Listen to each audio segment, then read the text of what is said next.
반갑습니다. 성도 여러분, 한가람 아침 묵상에 오신 여러분들 환영합니다. 자, 오늘은 사도행전 27장 1절에서 20절 말씀 함께 보겠습니다. 우리가 배를 타고 이달리아에 가기로 작정되매 바울과 다른 죄수 몇 사람을 아구스도대의 백부장 율리오란 사람에게 맡기니 아시아 해변 각처로 가려 하는 아드라무떼노 배에 우리가 올라 항해할세 마게도냐의 데살로니가 사람 아리스다고도 함께하니라. 이튿날 시돈의 대인이 율리오가 바울을 친절히 대하여 친구들에게 가서 대접받기를 허락하더니 또 거기서 우리가 떠나가다가 맞바람을 피하여 구브로 해안을 의지하고 항해하여 길리기아와 밤빌리아 바다를 건너 루기아의 무라시에 이르러 거기서 백부장이 이달리아로 가려 하는 알렉산드리아 배를 만나 우리를 오르게 하니 배가 더디 가 여러 날 만에 간신히 니도 맞은편에 이르러 풍세가 더 허락하지 아니하므로 살모네 앞을 지나 그레데 해안을 바람막이로 항해하여 간신히 그 연안을 지나 미항이라는 곳에 이르니 라스야시에서 가깝더라. 여러 날이 걸려 금식하는 절기가 이미 지났으므로 항해하기가 위태한지라 바울이 그들을 권하여 말하되 여러분이여 내가 보니 이번 항해가 화물과 배만 아니라 우리 생명에도 타격과 많은 손해를 끼치리라 하되 백부장이 선장과 선주의 말을 바울의 말보다 더 믿더라. 그 항구가 겨울을 지내기에 불편하므로 거기서 떠나 아무쪼록 베닉스에 가서 겨울을 지내자 하는 자가 더 많으니 베닉스는 그레데 항구라. 한쪽은 서남을 한쪽은 서북을 향하였더라. 남풍이 순하게 불매 그들이 뜻을 이룬 줄 알고 닻을 감아 그레데 해변을 끼고 항해하더니 얼마 안 되어 섬 가운데로부터 유라글로라고 하는 광풍이 크게 일어나니 배가 밀려 바람을 맞추어 갈 수 없어 가는 대로 두고 쫓겨가다가 가우디라는 작은 섬 아래로 지나 간신히 거루를 잡아 끌어올리고 줄을 가지고 선체를 둘러감고 스리디스에 걸릴까 두려워하여 연장을 내리고 그냥 쫓겨가더니 우리가 풍랑으로 심히 애쓰다가 이튿날 사공들이 짐을 바다에 풀어버리고 사흘째 되는 날에 배의 기구를 그들의 손으로 내버리니라. 여러 날 동안 해도 별도 보이지 아니하고 큰 풍랑이 그대로 있음에 구원의 여망마저 없어졌더라. 자, 오늘은 바울이 베스도와 아그리빠 왕 앞에서 항변하며 자신을 변호했던 그 사건을 넘어서 이제는 그가 황제에게 항소한 만큼 로마로 보내지게 됩니다. 오늘 본문은 로마로 보내지는 첫걸음 이야기가 기록되어져 있죠. 그가 로마로 보내진다는 건 그가 로마 시민권자의 특권을 누리고 있는 것을 보게 되죠. 로마 시민권자였기 때문에 그가 로마의 황제에게 항소할 수 있었다는 겁니다. 그러나 이것은 그저 사회법으로 보면 로마 시민권의 특권이지만 큰 영적인 눈으로 보면 로마를 전도하기 위한 하나님의 큰 뜻이었다라는 사실을 볼 수 있어야 합니다. 이 사건을 세상의 눈으로 보면 로마 시민권의 능력 이렇게 제목을 잡을 수 있겠지만 믿음의 눈으로 보면 오늘 이 사건은 하나님의 숨은 손길 이렇게 제목을 잡을 수가 있을 겁니다. 하나님께서 놀랍게도요 로마 시민권의 특권이 발현되어지지만 사실 그건 로마를 전도하기 위한 하나님의 뜻의 방편이었다라는 사실을 우리로 본다는 거죠. 여러분, 우리가 똑같은 일도요 세상 사람들과 같은 눈으로 보는 게 아니라 이런 영적인 눈을 가지고 하나님의 뜻을 헤아리며 그분의 손길이 어디로 흐르는가를 볼 수 있는 그런 영적 눈이 뜨여지는 믿음의 일꾼들이 되시기를 소망합니다. 자, 이렇게 바울은 로마로 이제 보내지게 되는데 아구스도대의 백부장 율리오라는 백부장의 손에 맡겨지게 됩니다. 그리고 이 사람이 그 아시아를 순행하면서 다니는 상선이었을 것 같아요. 여기 나오는 아드라무떼노라는 배를 타고 바울을 호송하여서 가게 됩니다. 이 상선에 타고 몸을 옮겨서 가는데 이 배는 로마까지 가는 배가 아니라 아시아 해변을 돌고 순항하여 돌아오는 그런 작은 배였습니다. 그러나 이 배를 타고 옮겨가서는 거기에서 무라시에 이르러 거기에는 이탈리아로 가는 큰 배, 알렉산드리아에서 출항해서 아시아 쪽을 거쳐서 이탈리아로 들어가는 큰 배가 들어왔는데, 이 배에 알렉산드리아 배를 타고 갈아타고 바울이 이제는 로마로 가려고 하는 거죠. 그렇게 백부장이 이 호송 대를 이끌고서 그 배에 올라타고 보니 선장과 선주들이 가만히 보니 풍세가 별로 좋지가 않습니다. 바울도 오랫동안 전도 사역을 했기 때문에 배를 하도 많이 타서 그 지중해 일대의 풍세를 읽는 눈이 보통이 아니었습니다. 가만히 보니까 지금 이건 큰일 움직였다가는 큰 낭패를 당하겠다 싶어서 바울이 이야기를 합니다. 지금 우리가 배를 몰게 되면 배뿐만 아니라 하물과 배뿐만 아니라 우리의 생명도 위험할 수 있으니 지금 시기에는 움직이면 안 됩니다 라고 이야기를 합니다. 그러나 11절에 보면 이렇게 말하죠. 백부장이 선장과 선주의 말을 바울의 말보다 더 믿더라. 여러분, 바울은 죄수의 모습으로 잡혀가니 백부장의 입장에서는 그의 말을 듣고 싶지는 않았겠죠. 그런데 선장과 선주가 바울과 다른 이야기를 하니 백부장 입장에서는요, 선장과 선주의 편을 들 수밖에 없었을 겁니다. 이건 뭐 이성적으로 판단했을 때 그냥 사리에 맞는 그런 판단처럼 보입니다. 백부장은 이 선장이 아니기 때문에 바다의 풍세를 읽고 이거를 운행할 수 있는 능력이 없기에 누굴 믿어야 할까라고 한다면 죄수가 아니라 선장과 선주의 말을 믿는 게 맞겠죠. 그렇게 해서 바울의 말은 무시를 당하고 떠나가게 됩니다. 베닉스로 옮겨서 좀 더 큰 항구인 이 무라시가 아니라 베닉스로 옮겨서 거기에서 조금 안락하게 겨울을 보내는 게 더 낫다. 거기에는 숙소나 여흥거리나 이런 것들이 훨씬 더 많으니까 우리는 거기 가서 이 겨울을 보내고 이 위험한 시기를 보낸 다음에 우리가 이탈리아로 가는 것이, 로마로 가는 것이 좋겠다. 그렇게 판단을 한 거예요.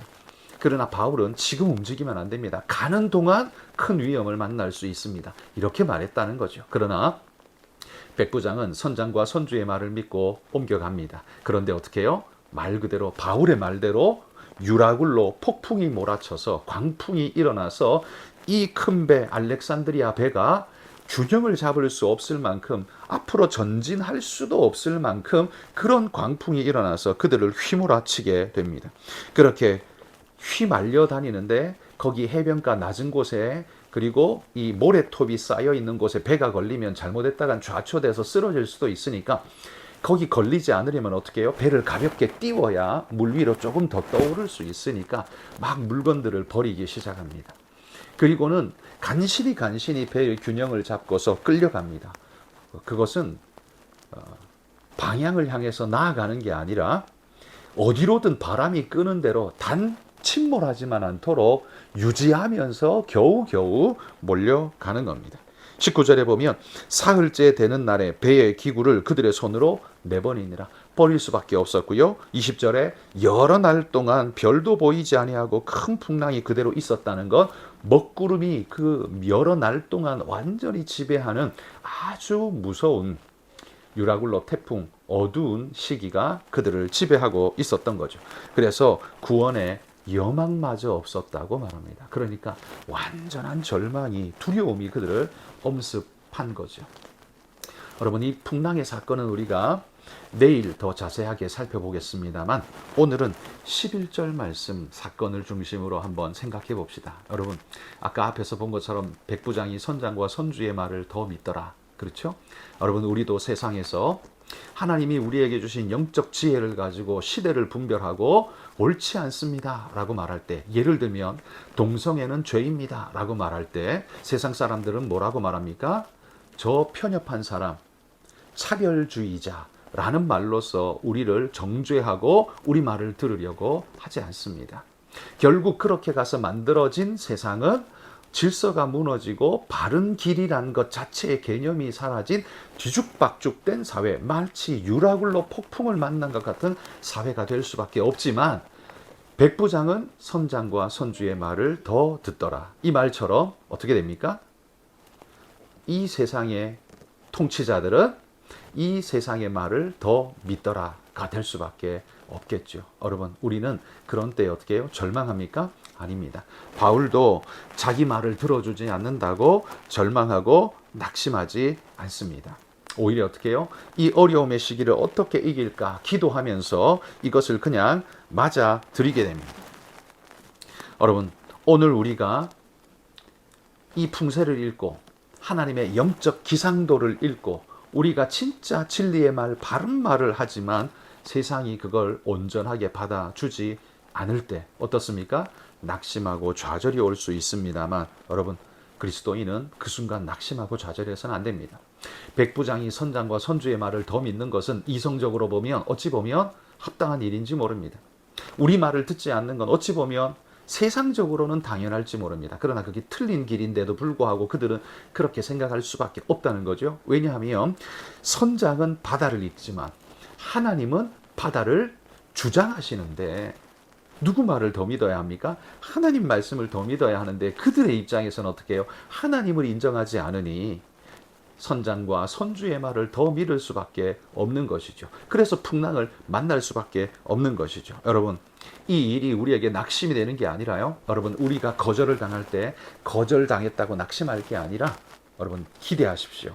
하나님께서 지금 이 사건 이후에 하나님이 어떻게 역전시킬지를 보십시오.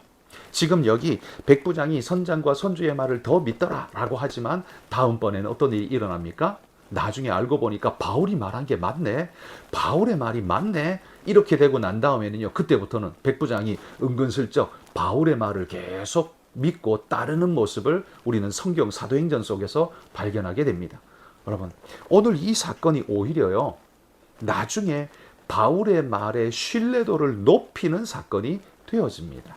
그렇다면 오늘 우리가 거절을 당하고 무시와 멸시를 당할 때 이건 낙심할 게 아니라 이후에 오히려 우리의 말에 신뢰도를 더 높이는 일이 될 것입니다. 나중에 우리 말 듣지 않고 세상의 시류를 따라서 죄와 악을 그냥 허용하고 끌려다니고 하다가 사회가 수렁에 빠지고 혼잡해지고 나락에 떨어졌을 때 그때의 세상은 말할 것입니다. 그리스도인들이 했던 그 말이 맞구나. 그 말이 맞구나. 우리가 그렇게 했었어야만 했어 라는 말을 할 때가 있을 것입니다. 그때예요. 그때는 우리가 진짜 바울처럼 이제는 이렇게 하십시오 라고 복음을 선명하게 전할 수 있는 기회가 우리에게 올 수 있을 것입니다. 여러분, 우리는 그런 날을 기대하면서 오늘을 준비할 수 있기를 바랍니다. 비록 오늘 우리가 거절을 당하고 무시를 당할 수 있어도 낙심하지 맙시다. 그것은 오히려 하나님께서 이후에 우리의 말을 더 믿도록 만드시는 하나님의 밑작업이 될 수 있다는 사실. 하나님은 우리를 역전시키시는 하나님이라는 사실을 여러분 기억하면서 오늘 우리의 삶에 무시를 좀 당하고 거절을 당한다 할지라도 이것이 절망이 아니고 낙심이 아니라 얼굴 붉힐 일이 아니라 오히려 기대와 소망을 가지고 일어날 일이 될 거라는 사실을 기억하면서 여러분 믿음으로 나아가는 우리 성도님들 되시기를 소망합니다. 여러분, 오늘 기도하실 때 필리핀의 정성호 김선자 선교사님 위해서 기도해 주십시오. 특별히 우리 청년들이 지금 가서 선교 사역에 동참하고 있는데 우리 청년들이 하나님의 은혜를 맛보고 돌아올 수 있도록 여러분 기도해 주시면 감사하겠습니다. 함께 기도합시다.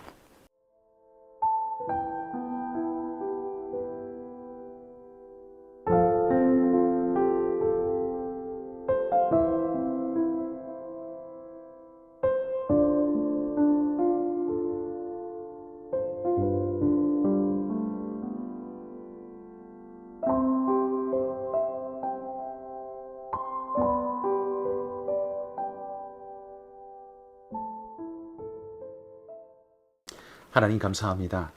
오늘 사도 바울이 죄수의 모습으로 끌려가지만 진실을 말했지만 백부장은 선장과 선주의 말을 더 믿었다 했습니다.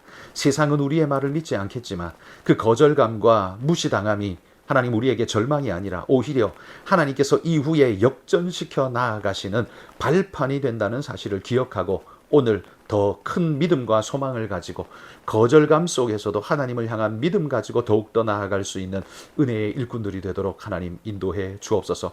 우리 성도들 세상 속에 낙심하지 않게 하옵소서. 절망하지 않고 하나님이 이루실 역전의 그 놀라운 사건을 기대하고 바라보며 오늘도 주님 의지하며 믿음으로 나아가는 일꾼 되게 하여 주옵소서. 예수님 이름으로 기도합니다. 아멘.